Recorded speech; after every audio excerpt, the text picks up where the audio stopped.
Okay, Paul Lafrance. Great name, just saying. Thank you. We get so many questions, so many inquiries, and it's always about decking and exteriors, and people don't realize you do it all. You're inside, you're outside. Inside you're and on. outside, yeah. How many shows do you have now? 72. No. 3, 9, 4. Do you even know how many I don't shows know. you have I don't know. now? I forget. So, Disaster Decks, Decked Out, Deck Wars, Custom Build, Canada's Handyman Challenge. Just Yeah. to name a few. Yeah. Those are the ones, but on other planets, I'm doing other shows. Yeah, little ping on here, there. I can't release the names of those yet because first contact hasn't happened. But continue. We'll move on with these ones. So can we go through some of the common DIY Yes. deck mistakes? These are the mistakes that you people are making out there. So we're going to clarify and talk a little bit more about it. You ready? Yes. Kind of do like a rapid fire thing. I'm ready. I'm so All ready. right. We already move at a rapid fire pace. So here we go. No design plan. That's a big mistake you all make. Terrible error. So if you're going to go into your backyard and build a deck, that's great. A lot of guys can build. They have the skill to do it. But, oh my gosh, for the same amount of money that you would build a 400 square foot deck for, if you pay a designer, like if you were to, for instance, just throwing this out here, hire me through PaulLafranceDesign.com. No, it's an infomercial. Sorry. No, it works. But- Hashtag hire designer. Yeah. Hiring a designer, someone who has the creative eye, you can spend less money and have more impact and increase your property value by a large marge. Plus, you're doing it right out of the gate. And Yes. on top of that, people forget that you have the ins in terms of the contacts, the connections. So you'll help save them a substantial amount of money for what it would cost to hire you. Exactly. Just saying. You build it and suddenly you have a dramatic impact as opposed to Yeah. something that just goes, oh, you built a deck. How nice. How quaint. How quaint. This is my favorite one, I got to tell you, because I can tell you many times I've run into this. Get a permit. Yeah, kind of smart. When a project is done without a permit, I mean the scariest permit-less jobs are when people do a second story deck without a permit, because they think they can just attach their deck ledger It's to. grandfathered. It's grandfathered. It's totally fine. Love that. It is a scary thing when a deck is attached to a house through brick. People Yes. go, it's brick, it's strong, it's made of brick. It's how it's actually It's a veneer. connected. It's a veneer. It's not structural. That's right. And the stories I've heard of decks that have collapsed People have in died. a party, people have died. Yeah, people have died. So it's very important to know that there's another person looking over your shoulder to make sure that it's safe. They're not there to be like the military. They're there to protect you and make sure this is built properly, Yeah. which also adds to your resale value because this has been inspected, it's done correctly. Sure, and they will find it. I mean, they will find it without a Home shadow of a doubt. inspectors will That's know right. if it's not done right. Absolutely. Okay, how about this one? Do not use concrete footings. I like this. Yes. So concrete footings, that's been the norm for, I think, Ever. 3,000 Yep, years. forever. And so but the problem with concrete, I mean, obviously it's been used because if you do it correctly, it's going to be effective. Yep. But the helical piles, the steel footing, so the company I use is called Technometal Post. Okay. And this is the future. I will never use concrete again. So how does it For differ? 2 reasons. Okay, so now people say, well, if you're using a helical pile, it's going to be more expensive than concrete, but not when you're considering the time involved. When you are digging Concrete in concrete, takes longer to cure. You have to dig deeper. here's what you got to do. You got to dig a hole. You got to call an inspector to inspect the Yep. hole. That takes a day. Then you got to pour the concrete into the footing, let it set. That takes another day. So Yep. you're building on day 3. Already. If you're hiring a contractor, if you are a contractor, whether you're a home builder, Yeah. if you're a home builder, you only have so much time to build it, that's what you do. But now, you drill this into the ground, you're handing the inspector a report saying that, yes, you've reached the right compression levels, and then you're building it that afternoon. Amazing. Crazy town. And it's not going to be affected by erosion.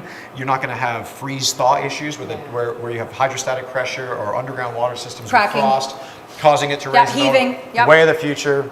Love it. There you go. So that's a great cost-saving tip right there. All and right. they're shiny, and they're shiny. And they're shiny and Yeah. they look brand new always. How about do your structural homework? That's interesting. That's kind of what we were talking about. People don't really understand what's keeping that deck up, do they? It is amazing how many second-story decks are built where you are 8 feet above the ground, No railing? and either no railing or the structure code. is just slightly above the structural integrity of paper mache, and your family's out on top Yeah. of there. Not so good. Do your homework. Know how to structure things properly. It might save your life and prison time. There you go. And it's so true. People just, it's amazing. They've put that much energy into that, where that's the bigger liability than, some of the cosmetic changes inside the house. Just saying. How about this one? Not connecting the deck to the house. This I see all the time. In fact, I've had arguments saying this is not connected properly. Well, there's 2 methods to madness. There are some situations where I will connect the deck to the house, and there's some where I won't. But yeah, that's where you need advice. That's where you need to have somebody that's a professional looking at this, because sometimes people say, well, let's float the deck so it's not connected to the house, but they're not realizing that, well, in the first 3 feet away from the house, that's been excavated when the house was built. So that's called undisturbed soil. And we have a question in the back. Yes, is there? Hello. I got it. Hi. That's our, Oh, she was saying 5 minutes. 5 minute cue. 5 minutes. I thought she was like, hello. I didn't want to ignore her. Let's do the wave, though. Let's do the wave. She looks so Let's do the sad. wave. Hi, Let's it do was the nice wave. to Let's see do the you. wave. Oh, Okay. 5 minutes, 5 minutes. Oh, okay, so we'll continue. That's my spirit. It's my first day on television. Jazz hands. There you go. I'll continue. So, is this too much information No, about this? no, this is Yes, good. yes. No, this is actually really good. This is such a common mistake that people will make. They'll say, well, I'm going to put a footing in right close to my foundation wall, but they don't realize that earth has been excavated when the house was built. It was filled back in. That's called disturbed soil, where you want your footing to be an undisturbed soil. Right. So then what happens Has is greater integrity that way. the deck then goes toward the house, the water slopes in, fills the basement with water, divorces happen. It's terrible. It's terrible. It's a big mess. Yeah. it's a big so mess. let's plan, everybody, right? I will often connect the deck to the house more often than not. I agree. But I will make sure it's connected properly, either to the framework or to the actual poured concrete foundation. And that's key. It's done properly. Yes. Not understanding the sun. Oh, God. Okay, look at me. See my nose? This nose burns very badly. So does this, see? Do you understand? Permanently Yeah, burned. it Yes. happens. This is red in the summer, red in the winter. Yeah. So, on the weekends, my wife's like, hey, let's go out to the beach and hang out and just under the sun. I'm like, you do realize I work outside every day. I like the shade. So when people design their backyard spaces and they don't think about the trajectory of the sun, what is the point of creating this beautiful backyard escape for summertime use when it's 40 degrees with the humidity? It's too hot to go outside because there's no escape, particularly if you're facing south or southwest where it's just sun all day long. Yeah, it's beating on you. Make sure that you will never see me build any deck project without there being some sort of aerial structure. Not only for Something this, to give you shade. Yeah, not only for the aesthetic purposes, Yep. but also the purposes of allowing you to be out there in the rain, but mostly to give you escape from the burning hot smoking sun. Love that. Not planning correctly for furniture. You know, So does that happen? People have the pieces that they want, they've already bought it. So now go ahead, Paul, make it so, or they just try it themselves, or they buy their own furniture. well, I mean, most people will go, if somebody buys furniture first and doesn't plan the deck around it, that's because, well, there's usually been a lot of whiskey involved. And so, It's just a mistake. yes. Just one of those just a mistakes. Mistake. Okay? But I mean, it's so important that when a deck is designed, that defined rooms are designed in, just like you would expect inside the house. No different than inside. This is where you're going to eat. This is where you're going to use the barbecue. This is where you're going to have the dining table. It's just like the indoor So it space. should have flow and reasoning. But what's really fun is that with a deck, you can do something that you can't do inside the house. You can go and find an incredible piece of furniture, like a rounded, like a semicircular rounded sofa bed, and design the deck around that. How cool is that? Yeah. So I've actually had a client that actually bought a sectional couch that was in a half circle, and I designed the entire deck to fit this piece. And it was an incredible finish. So all you based have on a a piece lot of more, furniture. you have on that piece of furniture. That was your That was creative- inspiration. That was inspiration, Yeah. and it's true because you don't have the same walls, the same support structure to worry about. Very unique. You are outside, so really the sky's the limit. Sky's the limit. Trust me. You should see the stuff I want to build. Pretty good, right? Not maintaining the wood. Well, that's just. I always say people in terms of their homes, they look after their cars far more effectively than they do their homes. And no different when you look at those decks, nothing's worse when they've stained it and then they haven't maintained it and it's peeling and it's just All right. ugly. This is something I'm trying to get across to anyone that will listen. It is so important to use composite decking, ultra low maintenance products outside for two reasons. Number one, what is the point of going into your backyard retreat, your staycation, your haven? And start sanding. You're looking around thinking of all the maintenance you have to do. For sure. You wouldn't go to a resort, and if someone handed you a margarita and said, when you're done drinking your margarita, would you mind painting the cabana? That's right. You probably wouldn't go back. No, and you wouldn't go into your backyard when you know that there's all that work. Yeah, you avoid it. So, with ultra low maintenance decking, all you're doing, like with a product like Trex, and I love this stuff, all you're doing is washing it every now and then like you wash your car. That's going to be great psychologically. You're walking into that backyard space, but the resale value, oh my gosh, what that brings back if you do a wooden deck floor, it actually can now be a detriment to your property value because somebody coming to buy the house is saying, wear and tear. I have to do it. I have to fix it. maintain this. Yeah. It's a beautiful deck, but it's like a swimming pool. I don't want the maintenance, so I'm gonna have to fill this in. It actually could be a detriment to your property value. Right. But here's the statistic.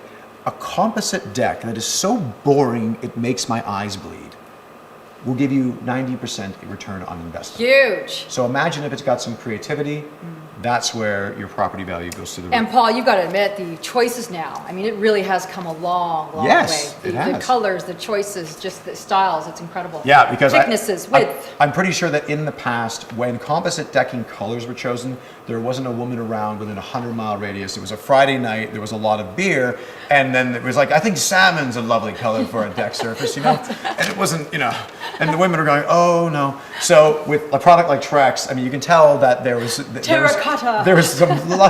some involvement from people that weren't colorblind. And so the colors all coincide with each other. They all tie in with brick and siding, and it all flows. You know, it's important. I think I'm at that point now, just saying. Okay, the last one, here we go. Understanding the elements before we wrap up. What do you mean by that? Well, when you consider sun, when you consider rain, when you consider all the things that happen outside, those are things that you want to protect the deck from. But what about when you like those things? Like fire. When you have a fire feature in the backyard, what that does, you know, we love sitting around campfires. Imagine if you can have a gas fire on the deck that draws you in. It's something, I look at fire and I immediately go cross-eyed because I'm just transfixed and I feel relaxed. You know, people don't talk to me because I look odd, but that's what happens. Water features. Oh yeah, I love that. I mean, most people love the sound of running water, Absolutely. very tranquil. There's a small percentage that makes them have to pee incessantly, but you know, a small percentage. You know, having lighting, the lights, you know, having beautiful light ambience at night, lighting, all low voltage lighting system. Yeah, it's having speaker systems built into the outdoors, you know. I mean, that's the musician in me. I want people to walk into their backyard space and go, I am on vacation now, even though they just walked out of the kitchen that looked like it just got hit with a tornado. So the key, Paul, is to actually walk outside of your dwelling and say, oh, this is where I want to be, because it truly is an extension of your home, as opposed to going, oh, when you look out in your backyard, I have so much work to do, and you actually, instead, you go elsewhere. Yeah. Right? I want people to walk out the door and feel like they have walked through the wardrobe into Narnia. That's the idea. Isn't that cool? I love that. It's like I'm a big kid. You are a big kid. You can tell, can't you? Yeah, but Does you it know show? what? It totally shows. But you have a lot of fun. But you're empowering other people to make right choices. And this is what it's about. It's about educating, which is key. And I think people need to also realize you have a business, just saying. We're here right now in your great, I call it a studio, because I think of you as an artist with all your team. Oh, there's guitars hiding around here as well. We'll start jamming shortly. But remind everybody about your company before we wrap up. Well, I mean, PaulLafranceDesign.com. Most people don't think that I can actually help them with their houses, but I'm designing interior spaces, exterior spaces, and custom furniture pieces for people all over North America. And I'm actually, you know, what's really kind of funny is I'm actually bringing decks to the Middle East right now. Can you believe that? Decks to the Middle East. I'm going to be opening up a deck design studio in Jordan, and we're going to bring decks to Dubai. People, they don't even have a name for decks in that part of the world, and because it's catching on, it really is kind of spreading around the world. And so, but whether it's a small space or a large space, I'm very passionate about doing this because I know the impact of what I'm doing. I know how it affects people in a very positive way. That's the musician in me. How do you know a good song when you hear one?